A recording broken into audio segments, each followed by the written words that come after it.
भाई mentally strong, positive thought और success की सीढ़ियां आपको तब मिलती है जब आपका एटीट्यूड ऐसा बन जाता है कि आपकी टक्कर का इस दुनिया में दूसरा कोई नहीं। आप किसी को प्रूव करना छोड़ देते हैं, आप किसी को यह बताना जताना छोड़ देते हैं कि आप भी कुछ हैं, बल्कि आप वो चीजें करनी शुरू कर देते हैं जो इस दुनिया की नजर में आपका चेहरा ऑटोमेटिकली ला देगी। लोग आपको अपने आप सर्च करना शुरू कर देंगे कि हाँ, अब इस शहर में कोई ऐसा बंदा आ गया है जिसकी टक्कर लेना सबके बस की बात नहीं। एटीट्यूड, शेर अपने एटीट्यूड की वजह से ही जंगल पर राज करता है, बाज अपने एटीट्यूड की वजह से ही सबसे ऊपर उड़ना जानता है, क्योंकि दोनों जानते हैं कि हम अगर एवरेज के साथ रहेंगे तो एवरेज बनकर ही रह जाएंगे।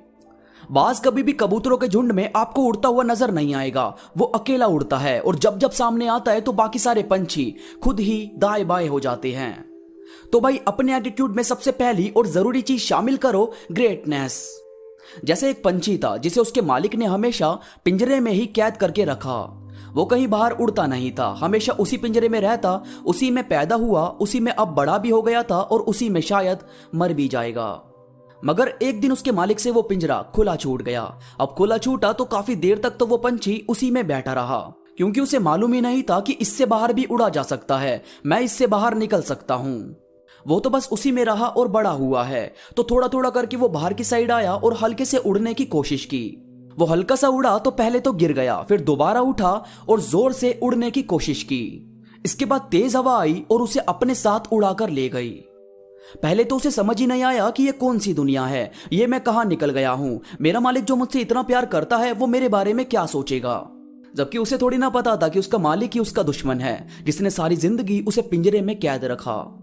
वो उड़ता रहा तो भूल गया कि जाना किधर है। बहुत इधर उधर घूमा, कहीं से उसे अपना पिंजरा नहीं दिखा। फिर वो थक हार कर एक पेड़ की डाली पर बैठकर रोने लगा। अब जिस पेड़ पर वो रो रहा था उस पर बहुत सारे कबूतर अपना अपना घोंसला बनाकर रहते थे। शाम के टाइम वो अपने घोंसलों पर आए तो उन्होंने देखा कि कोई नया पंछी उनके पेड़ की डाली पर बैठकर रो रहा है। उन्होंने सबने झुंड बना लिया और उससे पूछना शुरू किया कि कौन हो, कहां से आए हो और रो क्यों रहे हो। तो उसने पूरी बात उन बाकी कबूतरों के झुंड को बता दी। अब जब ये सबने सुनी तो सारे कबूतर जोर जोर से हंसने लगे। अब बेचारा ये कंफ्यूज हो गया कि ये तो मेरा मजाक बना रहे हैं। फिर उन कबूतरों में से एक कबूतर ने कहा कि पागल, तुझे रोने की जरूरत नहीं है, तू उस चीज से आजाद हो गया है। वो एक बंद पिंजरा जो तेरी काबिलियत तुझे बता ही नहीं सकता था, तो तेरी काबिलियत ने तुझे खुद ही ढूंढकर उस पिंजरे से बाहर निकाल दिया। तू किसी पिंजरे में रहना डिजर्व नहीं करता। ये पूरी दुनिया, ये नीला आकाश तेरी उड़ान के लिए बना है। तू उड़ाकर हमारे साथ दाना चुगने जाया कर और शाम को यहीं किसी डाली पर पिंजरा बनाकर हमारे साथ रही हो। हम सब हमेशा खुश रहते हैं। बस उस दिन के बाद वो नया पंछी सबसे दूर दूर तक उड़ सकता था, घूम सकता था इस पूरी दुनिया में।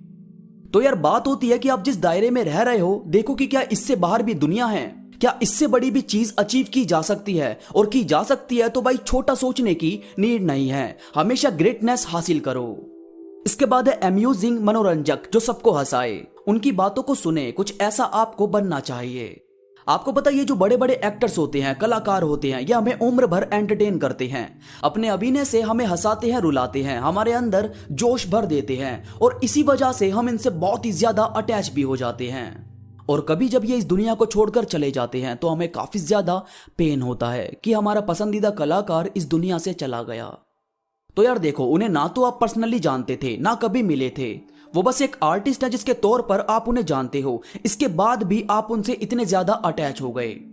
यानी कि आपका किरदार, आपकी छवि ऐसी होनी चाहिए कि अगर पर्दा गिर भी जाए तो लोग ताली बजाते ना रुकें।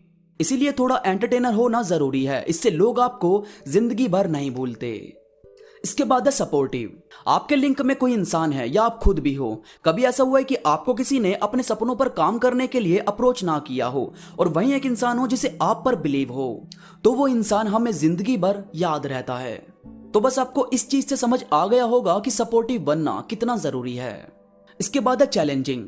यार देखो, सिंपल चीजें तो कोई भी कर लेता है, बात तो उसकी है जो चैलेंजिंग रोल प्ले करे।